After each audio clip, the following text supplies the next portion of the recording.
ঐতিহাসিক মন্তব্যগুলো কি ছিল বেনজির আহমেদের? যে অস্ত্র দেওয়া হয়েছে আপনাদেরকে হাডুডু খেলার জন্য। প্রধানমন্ত্রী, আপনি যদি ন্যূনতম আপনার মানবতাবোধ থাকতো, আইনের শাসন থাকতো, সেই দিনই তো আপনি বেনজির সাহেবকে গ্রেপ্তার করতেন। উনি প্রকাশ্য এই দেশের নাগরিক বিরোধী দলদেরকে গুলি করে হত্যার নির্দেশ দিচ্ছেন। আপনি করেননি, কারণ আপনার অবৈধ ক্ষমতার তারা ছিল রক্ষক। আমি চিন্তা করলাম সাদেক ভাইরা এই দুইটি পিলার নিয়ে আজকের এই মানববন্ধন করছে কেন? মানববন্ধন করার গভীর তাৎপর্য আছে। এই দুইটি স্তম্ভ জয়নাল আজিজ আর বেনজির আহমেদ।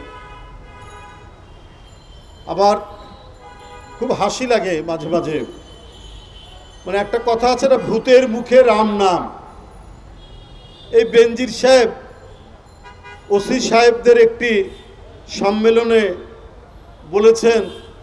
বলেছিলেন যে ওসি সাহেব, আপনাদেরকে বলে রাখছি দুর্নীতির ব্যাপারে আমি জিরো টলারেন্স দেখাবো। উনি যখন সম্ভবত তখন আইজি, প্রায় 500-র অধিক সারা বাংলাদেশের ওসিরা সেই সম্মেলনে ছিলেন।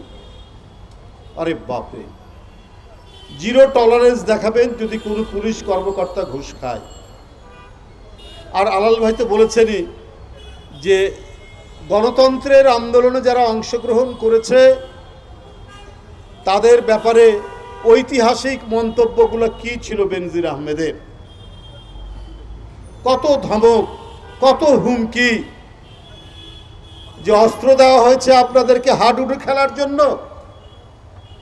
প্রধানমন্ত্রী, আপনি যদি ন্যূনতম আপনার মানবতাবোধ থাকতো, আইনের শাসন থাকতো, সেই দিনই তো আপনি বেনজির সাহেবকে গ্রেপ্তার করতেন। উনি প্রকাশ্য এই দেশের নাগরিক বিরোধী দলদেরকে গুলি করে হত্যার নির্দেশ দিচ্ছেন। আপনি করেননি, কারণ আপনার অবৈধ ক্ষমতার তারা ছিল রক্ষক। আর এই রক্ষক হতে গিয়ে তারা যে কত ভক্ষণ করেছে সেটা এখন দেখা যাচ্ছে। সেটা এখন প্রতিদিন খবরের কাগজে আসছে। আপনার আজকের যে দখলদারি ক্ষমতা, এই ক্ষমতার প্রহরী, এই ক্ষমতার সিকিউরিটি গার্ড তো ছিলেন এই বেনজির সাহেবরা, আজিজ সাহেবরা। আপনি তাদের দম্ভে এবং তারা যে জনগণের উপর যে দমন নীতি চালিয়েছে সেটা তো আজকে সর্বজন বিদিত। জাপানের অ্যাম্বাসেডর বলেছেন যে রাতের অন্ধকারে নির্বাচন হয়েছে 2018-11 যে নির্বাচন, ডামি নির্বাচন।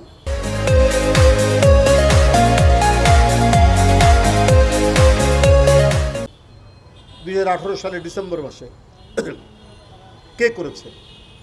এই আজিজ সাহেব, বেনজির সাহেবরা করেছেন। আমরা জানতাম যে আগে কমপক্ষে সেনাবাহিনীর কর্মকর্তাদের একটা নৈতিকতার জায়গা থাকে, কারণ তারা সবসময় একটি আলাদাভাবে তাদের প্রশিক্ষণ হয়, সব কিছু হয়। এই যে আজিজ সাহেব সেনাবাহিনীর প্রধান হন কি করে, এইটাই তো বিস্ময়কর ব্যাপার। ব্রিটিশ আমল, ঔপনিবেশিক আমল, ব্রিটিশ বিরোধী আন্দোলন করে অনেক স্বাধীনতার যোদ্ধা, আমরা তাদেরকে স্মরণ করি। ব্রিটিশ আমলেও নিয়ম ছিল যে কোনো উচ্চ পর্যায়ের সরকারি চাকুরি পেতে হলে তার 14 পুরুষের মধ্যে কেউ ফৌজদারি আইনে দণ্ডিত আছে কিনা সেইটা দেখা হতো। যদি দেখা যেত যে হ্যাঁ, তা ফৌজদারি আইনে দণ্ডিত ব্যক্তি, কেউ চোর, কেউ ডাকাত আছে, সে চাকরি পেত না, যতই ভালো রেজাল্ট করুক।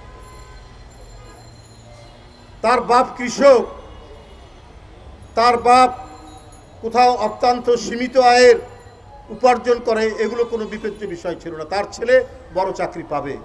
কিন্তু চোর ডাকাত যদি হয় পূর্বপুরুষ, তাহলে সে চাকরি পাবে না। আর জয়নাল আজিজ তাহলে কি করে চাকরি পেলেন? এটা তো আজকে একটা বড় ধরনের প্রশ্ন জনগণের। আপনি প্রধানমন্ত্রী মনে করেছেন যে আমার জনগণ লাগবে না, ভোট লাগবে না, নির্বাচন লাগবে না, অবাধ সুষ্ঠু নির্বাচনের কথাটা আমি মাটির মধ্যে গেড়ে দেব, ওইটাকেই কবর দিব। আর জীবিত থাকবে এই সমস্ত লোকরা। এই আজিজ সাহেব বললেন স্বাধীনতার পর থেকে নাকি এত সুন্দর নির্বাচন আর কখনো হয়নি। অর্থাৎ যে নির্বাচন 2018 সালের নিশিরাতের নির্বাচন বলে, মিডনাইট নির্বাচন বলে, সেই নির্বাচনকে তকমা দিলেন যেটা নাকি নিশিরাতের নির্বাচন। তারপরের কাহিনী আলাল ভাই বলেছে যে রূপকথার গল্প, আরব্য উপন্যাসের গল্প, পৃথিবীর তাবৎ গল্প কথা একত্রিত করলেও এদের কাহিনী শেষ হবে না।